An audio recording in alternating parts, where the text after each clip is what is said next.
Hello दोस्तों, कैसे हैं आप लोग? कमेंट करके ज़रूर बताना। अब हम बात करते हैं एपीआई स्कोर को कैसे और कहाँ ऐड करना पड़ता है। एपीआई जो स्कोर है उसके बारे में बात कर लेते हैं।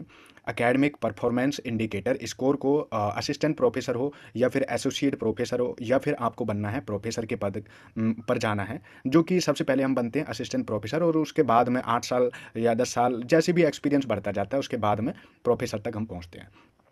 तो ये यूजीसी के दिशा निर्देशनों के अनुसार है कि हमें अलग-अलग तरीके से अपने जो टीचिंग करते हैं, अनुभव प्राप्त करते हैं, उनको आकलन करने के लिए आकलन जो किया जाता है, उसके लिए एक स्कोर दिया जाता है, उसका नाम है एपीआई स्कोर।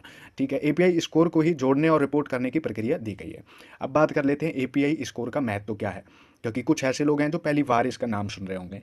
तो देखो, एपीआई स्कोर यूजीसी रेगुलेशंस के तहत निर्धारित होता है। ठीक है? यूजीसी इसको एक तरीके से निर्धारित करती है कि कितना एपीआई स्कोर इसका है और किस हिसाब से है। जो चीज़ हमने कर ली होती हैं, कर चुके होते हैं, उनका एपीआई स्कोर बनता है। जैसे कि शैक्षणिक गतिविधियाँ, शिक्षण, पाठ्यक्रम विकास आदि। जैसे कि सबसे पहले शैक्षणिक गतिविधियाँ, जो कि हम अपने सीखने से, सिखाने से संबंधित है हमारे। जितना अनुभव है हमें, जितना हम पढ़ा चुके हैं, जिस तरीके से हमने पढ़ाया है, जिस तरीके से हमने पढ़ाने के लिए जिन-जिन चीज़ों का उपयोग किया है। दूसरा बनता है शोध और प्रकाश कार्य का। शोध पुस्तक कितना शोध किया है, कौन-कौन से पत्र निकाले हैं, कौन-कौन सा किस-किस चीज़ पे शोध किया है, किस लेवल का किया है, कौन-कौन सी पुस्तक आपने खुद ने लिखी है और कौन-कौन से प्रोजेक्ट्स पर काम किया है, आप खुद ने किया है या किसी के नीचे किया है, उन सब का स्कोर बनता है। शैक्षणिक गतिविधियाँ। सह शैक्षणिक का मतलब है किसी औरों के साथ में सेमिनार आप लोगों ने लगाए हैं, वर्कशॉप बनाई है, कोई किसी की हेल्प करने के लिए सामाजिक कार्य किए हैं, तो उनका एक एपीआई स्कोर बनता है। अब है दूसरे नंबर पे एपीआई स्कोर कैसे तैयार होता है। तो यूजीसी गाइडलाइंस के अनुसार एपीआई स्कोर को 3 कैटेगरी में विभाजित किया जा सकता है। वो किया जाता है। नंबर 1 शिक्षण और शैक्षणिक गतिविधि। इसका जो है देख लेते हैं, और दूसरा और तीसरा, 3 हम बात करेंगे बाद में। अभी बात कर लेते हैं शिक्षण और शैक्षणिक गतिविधियों की। इसमें कक्षाओं में उपस्थिति, मतलब कक्षाओं में कितनी देर हमने पढ़ाया है, कितने घंटे तक हमने पढ़ाया है, टोटल मिला करके 1 साल के घंटों को मिला करके ऐसे घंटे जोड़े जाते हैं।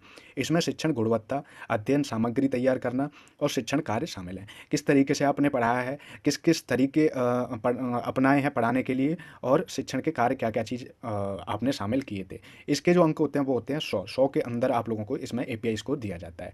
दूसरा है सह शैक्षणिक गतिविधियाँ, दूसरों के साथ में आप लोगों ने मिल मिल करके क्या क्या काम किया, क्या क्या भूमिका निभाई है, उसके लिए अधिकतम जो अंक हैं वो हैं 20 नंबर।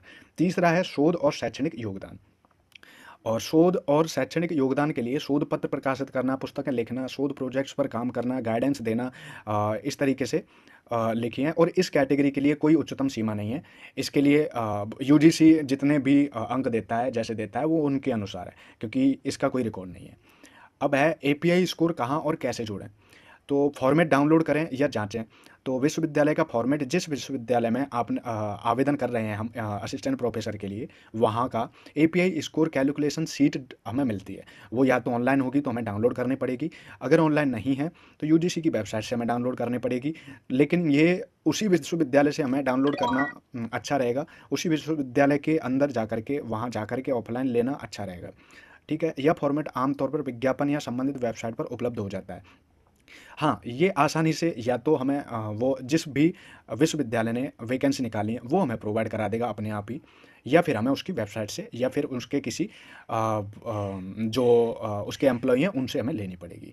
अब व्यक्तिगत जानकारी, तीसरी चीज़ है, हमें व्यक्तिगत जो जानकारी है वो भरनी पड़ती है।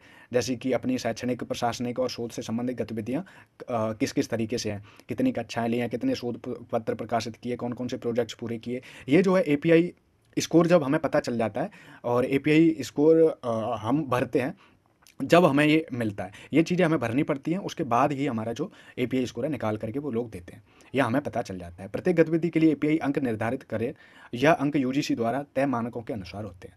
स्कोर रिपोर्ट तैयार करें। एपीआई स्कोर का कुल जोड़ निकालें और एपीआई समरी रिपोर्ट बनाएं। देखो, हमें सबको अपना एपीआई स्कोर पता रहना चाहिए, क्योंकि असिस्टेंट प्रोफेसर के लिए 75 और एसोसिएट प्रोफेसर के लिए कुछ और ऊपर, इस तरीके से एपीआई स्कोर चाहिए होता है। एपीआई स्कोर कहाँ जमा करना है? आवेदन फॉर्म के साथ, जो वैकेंसी निकली है असिस्टेंट प्रोफेसर की, जिस यूनिवर्सिटी में निकली है, उनके फॉर्म के साथ में एपीआई स्कोर का डिटेल जो है, रिपोर्ट जो है, फॉर्म के साथ जमा करनी है हमें।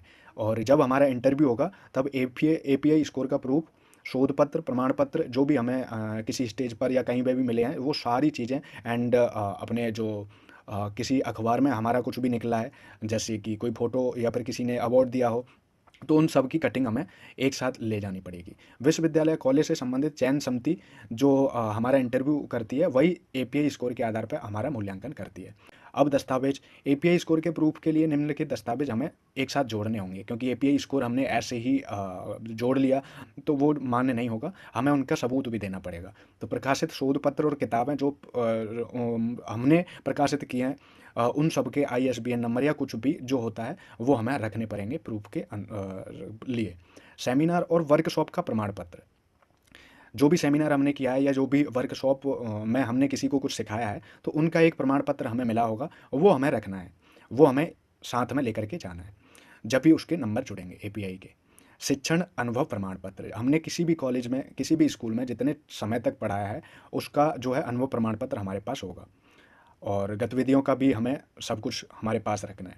और एपीआई स्कोर का यूजीसी स्किल प्रोफेसर पद के लिए कितना होता है वो आप देख लो, कि देखो असिस्टेंट प्रोफेसर के लिए 75 प्लस एपीआई स्कोर चाहिए, एसोसिएट प्रोफेसर के लिए 100 प्लस एपीआई स्कोर चाहिए, और प्रोफेसर के लिए 120 प्लस एपीआई स्कोर की ज़रूरत होती है।